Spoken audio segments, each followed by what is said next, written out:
what excites me most about joining the ReWork the Bay team? Oh my goodness, so much. But if I had to pick one or two, just the fact that I'm joining a team, a smaller team, right, of people who are really doing the work. I said after grad school, I was no longer going to be taking jobs where I was exchanging time for money. It had to be meaningful. And so the ReWork the Bay team is really doing the real work, to make sure that Bay Area jobs, good quality, sustainable jobs, right, are available in the Bay Area, and that we have access to those jobs. So I'm excited to bring my efforts to ReWork the Bay team and join the efforts of the larger initiative.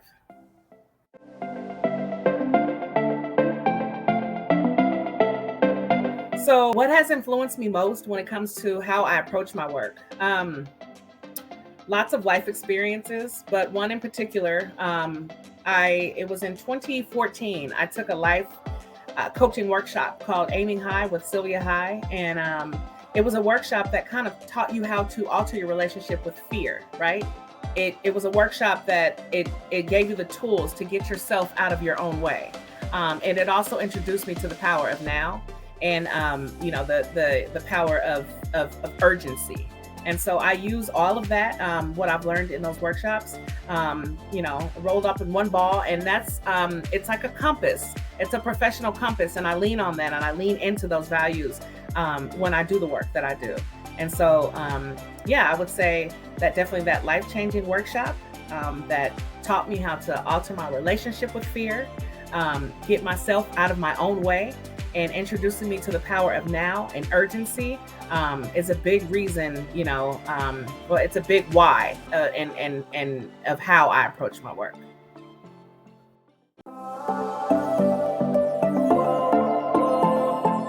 So what led me to this career? Oh my goodness. Being a system impacted Black woman living in the Bay Area led me to this career. The sector of philanthropy, right? Where you are, you have access to power, and big decisions, big funding, right? That can make a big impact in the world is everything to me. I know in my grad program, I had an opportunity to be a National Urban Fellow, and they placed me in a fellowship in New York City with the Andrews Family Fund underneath the umbrella of the Certain Foundation. It was a family foundation, and that's where I kind of I got my first taste of philanthropy. And I knew in that moment that I definitely wanted to come back to the Bay Area because I couldn't live in New York. The weather is just too cold. And I wanted to start my career in philanthropy here in the Bay Area. And I knew that I wanted to come specifically to the San Francisco Foundation. I applied to another foundation because they say don't put all your eggs in one basket. But I knew that my place was here at the San Francisco Foundation. And so when I got the job offer, I immediately took it. And I always knew that I was going to vow to serve others, to help others in some capacity. I studied rhetoric at UC Berkeley, right? I studied public policy at Georgetown University. I was going to go into politics. I wanted to follow Michelle Obama, but I got a taste of politics and I said, I don't know, not so much. But I always knew I wanted to help people. And I always knew that I was going to be using the power in my voice, right, to empower other groups of people that didn't necessarily have access to the language. And so philanthropy and working for ReWork the Bay is a great intersection of both. And I'm excited to be here.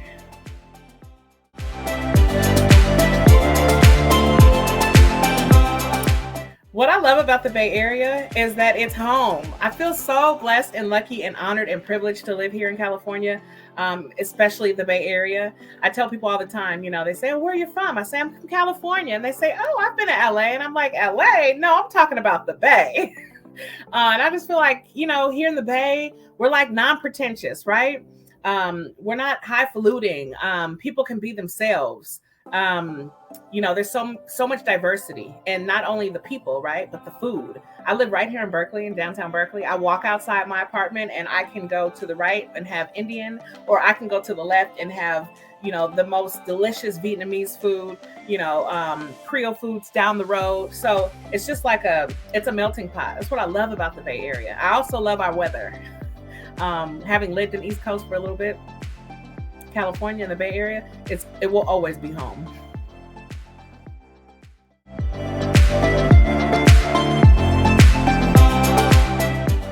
If I was to write a book about my life, it'd probably be a series. And the title would be Keep Your Fork, the Best Is Yet to Come. Keep Your Fork, the Best Is Yet to Come is it's a play on dining experience, right? And so I remember, and like, just think about your family. You go to the family dinner, right? And your granny comes from the back and she's like, "Baby, keep your fork." Now, when your granny told you to keep your fork, you knew something better was coming. And so, my life has always been one that was useful whenever I kept my fork, because I knew something better was coming, even if I was in the moment at the time. I mean, you look at my life now, right? And be like, "Oh my God, she seems so amazing." And I am. But there's so much that I come from. There's so many experiences that I've dealt with.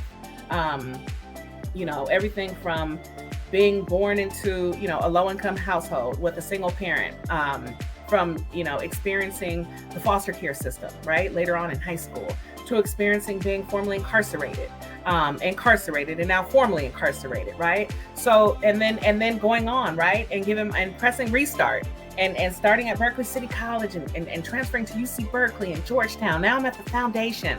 And so the title to my book would be Keep Your Fork, the Best Is Yet to Come, because there's always something coming.